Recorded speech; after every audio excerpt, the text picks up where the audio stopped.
Video JVD గురించి ఇబ్బంది పడుతున్న ప్రతి ఒక్క స్టూడెంట్ గురించి మాట్లాడదాం అనుకుంటున్నాను. పొరపాటున ఎమ్మెల్యేలు, ఎంపీలు, రాజకీయ నాయకులు ఎవరు చూసినా నన్ను తిట్టుకున్నా పర్లేదు. ఎందుకంటే రియాలిటీ మాట్లాడబోతున్నాను నేను. ఆ మిడిల్ క్లాస్ లో కేవలం డబ్బులు కట్టుకోలేకే కదా ఎంసెల్ రాసుకుని మళ్ళీ కాలేజీలో జాయిన్ అవుతున్నాం. అలాంటిది గవర్నమెంట్ జస్ట్ సపోర్ట్ ఉందని మా ఒక్క ధైర్యంతోనే కదా మేము ప్రతిరోజు కాలేజ్కి వెళ్తున్నాం. సింపుల్ గా నా స్టోరీ చెప్తాను, ఆటోమేటిక్ ప్రతి ఒక్కరికి అర్థం అవుతుంది. ప్రెజెంట్ నేను బీటెక్ ఫైనల్ ఇయర్ చదువుతున్నాను. ఇంకా 1 month లో కాలేజ్ రిలీవ్ అయిపోతాం అనే టైంలోని ఇప్పుడు థర్డ్ ఇయర్ ఫీ రిలీజ్ చేస్తున్నారు. ఓకే, పోనీ ఏదో ఒకటి రిలీజ్ చేశారు, ఓకే బాగుంది. ఇంకా రేపటి కల్లా college 4th fees last date. 4th fees కట్టాలంటే 4th ఇయర్ ఫీజు మొత్తం కట్టమంటున్నారు. ఇప్పుడు 4th ఇయర్ ఫీజు మొత్తం కట్టాలంటే మాకైనా చెట్టుకి డబ్బులు కాస్తున్నాయి. ఎక్కడి నుంచి తెచ్చేస్తాం 4th ఇయర్ ఫీజు మొత్తం? గవర్నమెంట్ ఎక్కడ పట్టించుకుంటుంది మమ్మల్ని?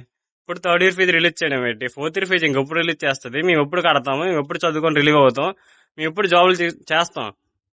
మా ఇంటికి ఎప్పుడు సపోర్ట్ చేస్తాం? ఫైనల్ ఇయర్ గురించి చెప్పాను, కానీ ప్రతి ఇయర్ వాళ్ళు కూడా ఇబ్బంది పడుతున్నారు. వాళ్ళందరి తరపున నేను మాట్లాడుతున్నాను, నేను అడుగుతున్నాను. మాకైతే సపోర్ట్ కావాలి సార్. కాలేజ్ నుంచి అయితే మాకు ఎలాగో సపోర్ట్ లేదు. వాళ్ళందరూ టార్చర్ పెట్టడం తప్పించి వాళ్ళకి ఇంకేంటి తెలియదు. అందుకే మాకు సపోర్ట్ అనేది చేస్తారని కోరుకుంటున్నాం. అలాగే ఈ వీడియో చూస్తున్న ప్రతి ఒక్కరు ఎవరైతే ఇబ్బంది పడుతున్నా, జేవీడీ పరంగా ఇబ్బంది పడుతున్న ప్రతి ఒక్కరు రియాక్ట్ అవ్వాలి. రియాక్ట్ అవుతే ఈ వీడియో చేసినందుకు నాకు వాల్యూ ఉంటుంది. అండ్ లైక్ చేస్తే సరిపోదు, కామెంట్ అండ్ ఎవరైతే ఇబ్బంది పడుతున్నారో వాళ్ళకి షేర్ చేయడం మాత్రం మర్చిపోకండి. బాయ్.